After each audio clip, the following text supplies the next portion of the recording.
Amados amigos, muy buenos días. Mire, hoy quiero comenzar con una historia. Mi queridísima Gaby Molina y yo platicamos constantemente tenemos una persona a la que conocemos que vive en una azotea.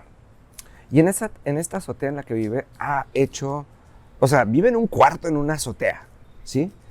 Y en este cuarto, en esta azotea, ha hecho un reino, porque de ahí tiene así como un dominio, y de ahí se la vive tratando de controlar miles de cosas. Pero está aferrada al cuarto de la azotea del edificio donde vive, en donde hay decenas de departamentos y donde hay muchas cosas. Pero como lo único que percibe en su vida es que tiene este cuarto en la azotea en donde no sé si pague poquito o no pague nada. Y de ahí trata de alcanzar o controlar todas las cosas adicionales. Y cada vez que Gaby y yo tenemos esa oportunidad de platicar en donde nos hemos quedado cortos en nuestra vida, en donde no hemos dejado a un lado eh, ese, ahora sí que nuestra vida propia para vivir para alguien más, llámese nuestro Dios, siempre le digo, o me dice Gaby, es que estás viviendo en tu cuartito de la azotea. David era un hombre que vivía en el campo, entiende esto, él usaba las piedras como almohadas, cuidaba ovejas ajenas, estaba todo el tiempo siendo acosado por leones y por osos, por lobos, por coyotes, qué sé yo. Y estaba cuidando algo de alguien más, perdón.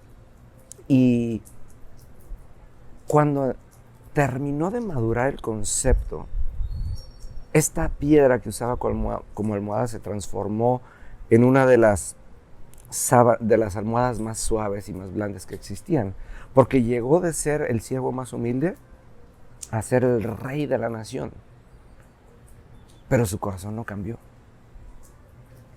David tenía esa conciencia de saber que siempre iba a haber algo más, y ese algo más sobrepasó su entendimiento al grado, amigos, de que él a lo mejor dijo, a lo mejor un día seré el señor de una casa, pero nunca se imaginó que iba a ser el señor de una nación. Y aun cuando a sus 15 años, algo así, le dijeron, 17 creo que tenía, le dijeron que iba a ser rey sobre una nación, no lo creyó. Pero lo único que entendió es que aquello que había entre él y Dios nunca iba a cambiar. Y David tenía una cosa muy importante, y esto es algo que usted y yo tenemos que adoptar en nuestras vidas. David entendía que cuidaba algo ajeno y por tanto tenía un celo por aquello que cuidaba. Él sabía que le habían entregado, voy a poner un ejemplo, 30 ovejas, y tenía que entregar cuando menos 30 ovejas, y si era posible tenía que hacer que esas ovejas se reprodujeran y regresar a su casa con su padre con 30 o más ovejas todo el tiempo. No se podía dar el lujo de entregar menos. Aparte, el objetivo era que esas ovejas se engordaran y se multiplicaran. Cuando David entiende que lo que está haciendo es solamente un ejemplo de lo que pasaría el resto de su vida y que atendía a un Dios, ¿sí? Un día oyó de un gigante, y ese gigante amenazaba con afectar al pueblo de Dios, y decía, órale, las ovejas del amo más grande que tengo, que es el Dios de los cielos, están afectadas. Es como un león y es como un oso. Y entonces su corazón se llenó de coraje y se llenó de rabia, y tuvo el anhelo de ir a enfrentar a ese gigante cuando todos los demás tenían miedo. Esto es tan importante porque lo que había en el corazón de Dios, en el corazón de David, era mucho más trascendente, era mucho más fuerte que sus capacidades físicas, que sus capacidades intelectuales y que sus capacidades emocionales. Esa rabia que tenía venía del corazón de Dios.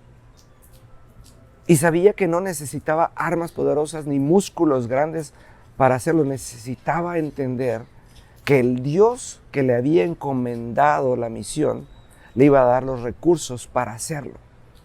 Y David fue a un río y buscó 5 piedras.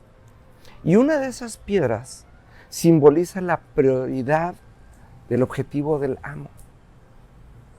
Si usted y yo no nos atrevemos a vivir con la prioridad del objetivo de Dios, o sea, quiere decir, Dios nos va a bendecir y nos va a prosperar económicamente, en la salud, en las relaciones, pero si no entendemos que cada una de esas tiene que ver con el objetivo de cumplir un mandamiento, o sea, es como cuando decimos, a lo mejor Dios no quiere que yo me case. ¿Sabes qué? La Biblia dice que no es bueno que el hombre esté solo. Entonces, la diferencia entre casarte va a radicar en el hecho de que te cases para cumplir el propósito de Dios o de que te cases para suplir la necesidad de compañía que tienes, porque las dos pueden suceder y las dos suceden todo el tiempo. Usted y yo nos hemos sentido solos en muchas ocasiones y queremos un compañero, una compañera para dejar de sentirnos solos, pero no para cumplir el propósito de Dios. Abraham experimentó esto mismo y le decía, Señor, ¿para qué me has enriquecido? ¿Para qué me has favorecido en lo económico? Si lo único que me pasa es que no tengo en quién depositar todo esto que me has dado. Lo que me has dado no va a trascender y no va conforme a tu reino. Tu reino es eterno y lo que me estás dando se acaba en mí, porque cuando yo muera entregaré mi herencia a un esclavo, a alguien que no lleva mi sangre y a alguien que no continuará con el propósito que tú has dado. Está grueso, ¿no? Seguimos platicando de esto, amigos, los bendigo.